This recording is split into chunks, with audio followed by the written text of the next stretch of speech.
The Russian delegation present in Turkey for the scheduled negotiations with Ukraine held a press conference rejecting the latest remarks by Ukrainian President Volodymyr Zelensky. May 15th marks Nakba Day for Palestinians, a day to commemorate the mass dispossession and forced displacement during the creation of the State of Israel in 1948. Several sectors of Colombian society held demonstrations following the rejection of the popular consultation initiative by the Senate.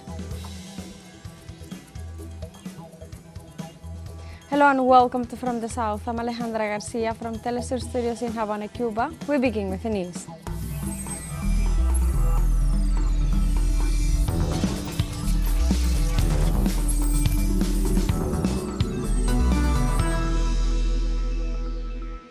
The Russian delegation present in Turkey for the scheduled negotiations with Ukraine held a press conference in response to the latest remarks by Ukrainian President Volodymyr Zelensky.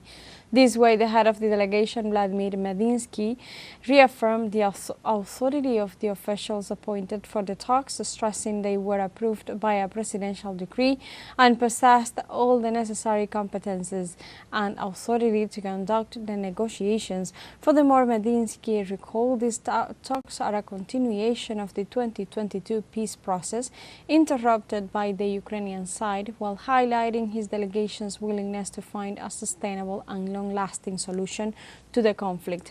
For his part, after meddling in the Russian delegation upon his arrival in Ankara, the Ukrainian president stated that he will not participate directly in the talks but will send representatives to Istanbul.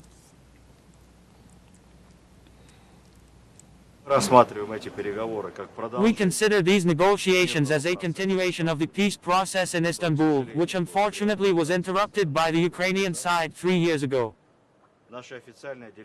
Our official delegation has been approved by a presidential decree and possesses all the necessary competencies and authority to conduct negotiations.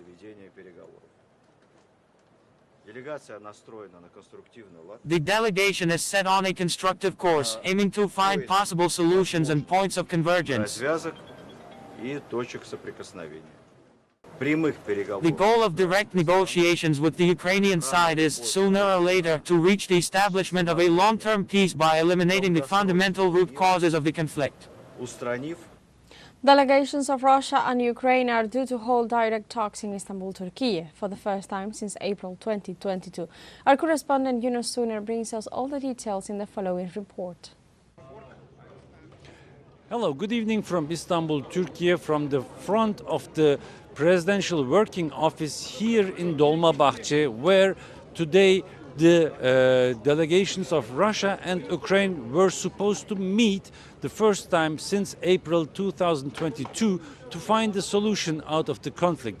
Now, at this hour, the last meeting that is scheduled to happen here in this building is one between the Russian delegation and the Turkish Foreign Minister Hakan Fidan. The Ukrainian-Russian meeting has not occurred today and is expected to happen tomorrow. During the day, the Ukrainian President Volodymyr Zelensky, who has repeatedly first demanded the attendance of Russian President Vladimir Putin to this meeting and then disqualified the Russian delegation as not being representative, finally agreed to send the delegation to meet its Russian counterpart. Zelensky said that he did so out of respect for President Trump and President Erdogan. Still, the Russian delegation is headed by Vladimir Medinsky, who was the head of the delegation back in 2022 as well. So the claim of Zelensky is hard to understand. Notwithstanding, this meeting is supposed to happen tomorrow. For the time being, both sides, the Russian and the Ukrainian side, have confirmed their participation tomorrow in this meeting. At the same time, there have been a lot of backdoor diplomacy, reminding that there is also a NATO summit taking place in the city of Antalya, 700 kilometers away from Istanbul, where all foreign ministers of NATO countries, including the US Secretary of State, Marco Rubio are attending, and we heard from sources of the Turkish Foreign Ministry that there is also a delegation here in town from the United States, which will not attend probably the talks itself, but which is issuing pressure and trying to force the Ukrainian delegation to attend these talks. In that sense, Donald Trump has again first said he would come to Istanbul if there's significant progress on Friday, and then he added later on that he does not expect a solution out of the Ukraine conflict until he meets personally with Russian President Putin. Now, for the time being, the Turkish foreign minister meets the Russian delegation. He has also during the day met the Ukrainian delegation, so Turkey is kind of mediating in this effort of getting the two countries together to sit at one table, and the results will be more visible by tomorrow.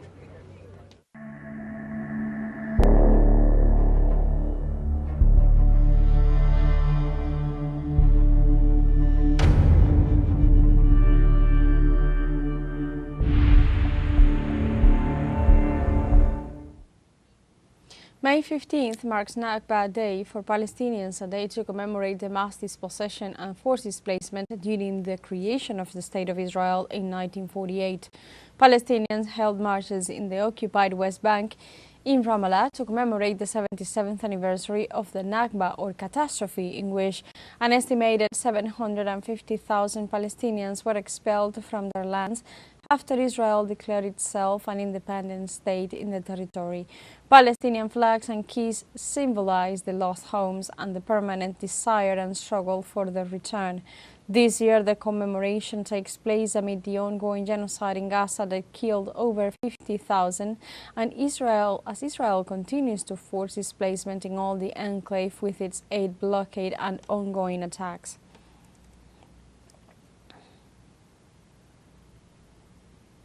Venezuelan government expressed its solidarity to the Palestinian people on the 77th anniversary of the Nakba. Through an official statement, the government stated that Venezuela is in firm adherence to the principles of international law, justice, and self-determination of peoples, joins today in deep solidarity with the brotherly people of Palestine as we commemorate the 77th anniversary of the Nakba, catastrophe that marked the beginning of the systematic dispossession, forced exile, and continued suffering of millions of Palestinians uprooted from their ancestral land. The communique follows by recalling how 77 years ago, the colonial ambition of Israel Zionism gave way to a massive, planned and violent expulsion of the Palestinian population. That historic crime has not ceased. Its tragic consequences persist to this day, today aggravated by an ongoing genocide brutally executed by the Nazi regime of Israel and its chief perpetrator, the war criminal Benjamin Netanyahu. It goes on to warn that the Nakba is not a memory of the past. It is an open wound that bleeds with every act of aggression, with every murdered child, with every destroyed home, with every Palestinian life cut short by the machinery of war, apartheid, and occupation of the State of Israel. In its closing remarks, the statement assured that the people and the government of Venezuela, headed by President Nicolás Maduro Moros, embrace with unwavering brotherhood and commitment the brave and dignified Palestinian people. Their cause is our cause. Their heroic resistance is source of an inspiration for the free peoples of the world. And their legitimate journey for justice, peace, and sovereignty is a cry that we make our own, with the conviction that sooner rather than later, freedom and dignity will flourish forever in the sacred land of Palestine. Long live free and sovereign Palestine.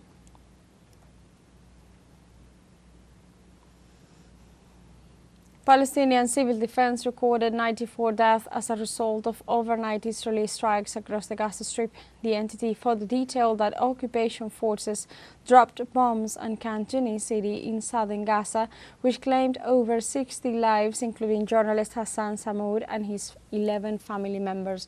Moreover, reported Ahmad El Al-Helo was hit to death in a different attack, so the Gaza Media Office has registered 217 journalists killed since October 2023.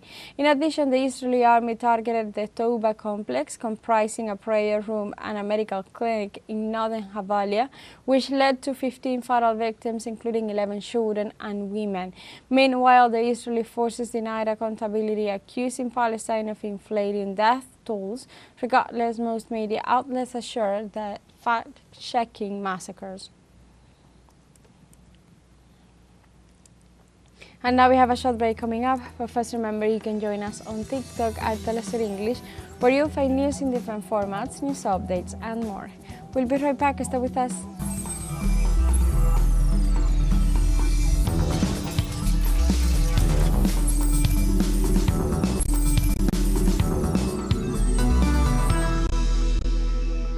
Welcome back to From the South. The Colombian Senate rejected on Wednesday the government's proposed popular consultation, an initiative aimed at promoting labor reform. With 49 votes against and 47 in favor, the Senate plenary rejected the initiative of Gustavo Petro's administration. In response, the Colombian head of state accused the body of committing a fraud and called on the people worker unions to mobilize together with community action boards, youth committees and indigenous movements. The proposed consultation address issues such as the reduction of the 8-hour working day, leave for health reasons, decent wages for farmers and the end of outsourcing, among others.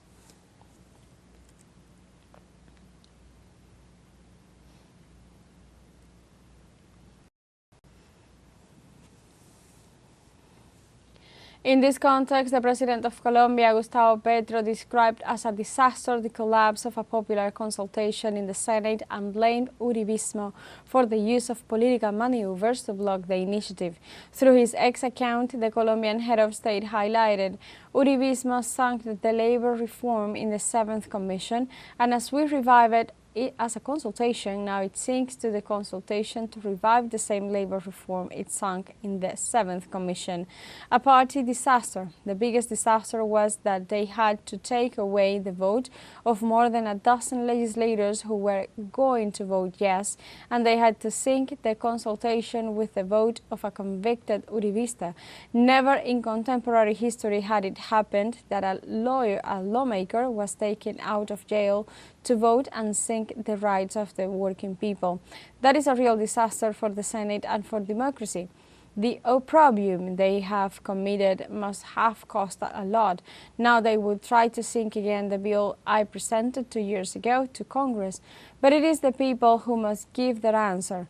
They talk about defeat. The Senate has defeated itself by silencing the people's power, which is very source, and by using a convict for a Pyrrhic victory that the people will sink into the history of infamy.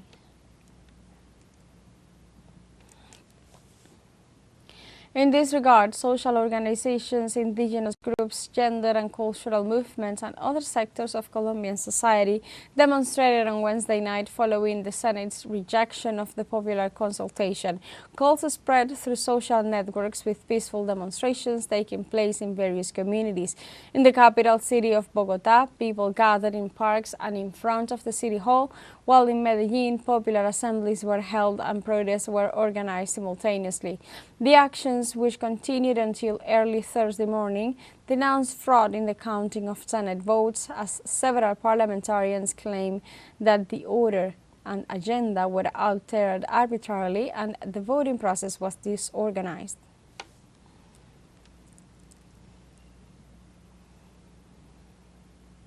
The strike against the government-imposed Social Security law in Panama has lasted 24 consecutive days, paralyzing key sectors such as education, construction and food production.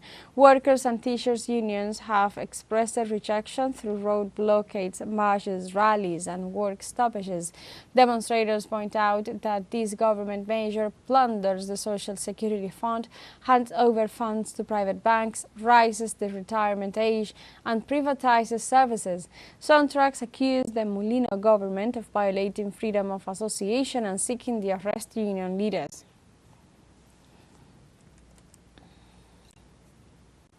In other news, the Metallurgical Workers Union in Argentina is carrying out a total indefinite strike in rejection of Javier Milei's government's declaration to eliminate tariffs on cell phone imports.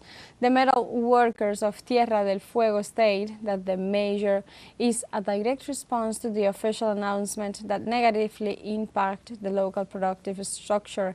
They also warned that more than 6,000 people could lose their jobs. The union has called for a mobilization in the center of Rio Grande, where many industrial companies are located.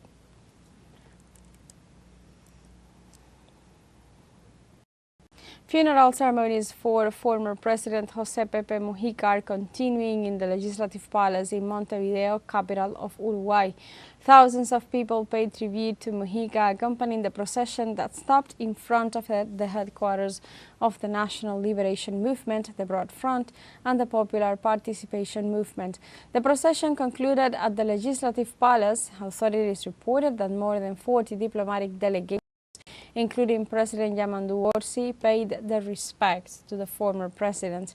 On Thursday at 9 a.m. local time, access to the palace reopened in anticipation of the arrival of other dignitaries.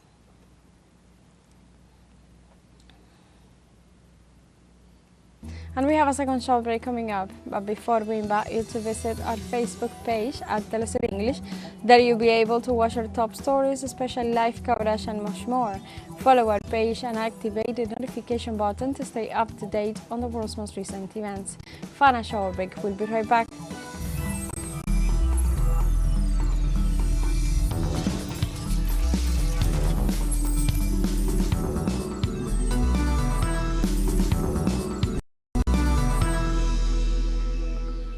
Welcome back to From the South. China announced on Thursday the decision to grant a visa-free policy for nationals of 5 Latin American countries, a measure reportedly aimed at further facilitating international travel. To further facilitate cross-border travel, China decided to include more countries in its visa waiver program and extend the visa-free policy to ordinary passport holders from Brazil, Argentina, Chile, Peru and Uruguay on a trial basis from the 1st of June 2025 to May 31, 2026. Ordinary passport holders from the above-mentioned 5 countries can be exempted from visa to enter China and stay for no more than 30 days for business, tourism, family and friends visit, exchange and transit purposes. China remains committed to high-level opening up and will take more steps to travel easier between China and other countries.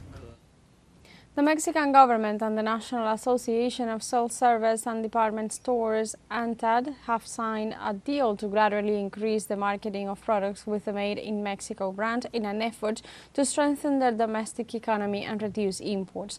On a private meeting at the National Palace, Mexican President Claudia Sheinbaum underscored the benefits of fostering goods made in the country. In turn, Diego Cosillo, ANTAD's CEO, stated that such commitment was aimed at substituting imported products with national options.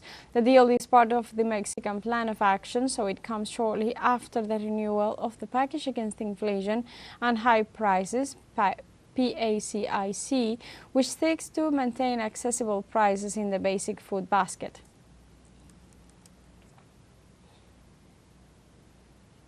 With 6 months to go until COP30, the 19th International Conference on Community-Based Adaptation to Climate Change, is underway in Recife, Brazil.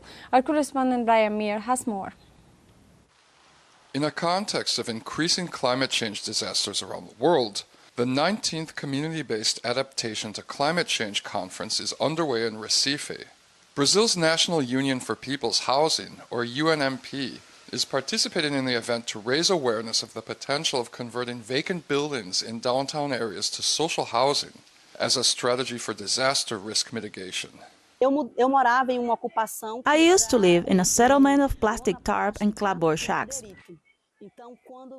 Whenever there were strong winds, the shacks would blow down. And when it rained a lot, it flooded. This gave us the feeling that we were going to die. So when everything got back to normal, all we could do is thank God and keep fighting. An estimated 6.2 million Brazilian families lack access to dignified housing, but the census shows this deficit could be completely eliminated by converting thousands of abandoned government buildings in towns and cities across the country into social housing. Although the 1988 Constitution requires the government to do this, it usually only happens in cases of well-coordinated occupations putting pressure on local authorities. Moving families who live on the periphery to downtown areas reduces risks caused by climate change. Because, first of all, the vacant buildings have already been built. All they need is a reform. And most importantly, you are relocating families from risk zones on hillsides, riverbanks and floodplains. As places like Recife, the world's 18th most vulnerable city to climate change, deal with more frequent and more intense flooding disasters, social movements and housing activists are raising their voices in international spaces like CBA 19 to highlight how enabling the poor to move to downtown areas improves the quality of life. No Instituto Polis, a gente fez uma pesquisa no passado. The Polis Institute conducted a study last year that clearly demonstrates that converting empty buildings in central areas to social housing can promote climate change adaptation and mitigate damage, because it moves people closer to their employment, leisure and education. CBA 19 will continue until May 16th. Brian Meir, teleSUR, Recife.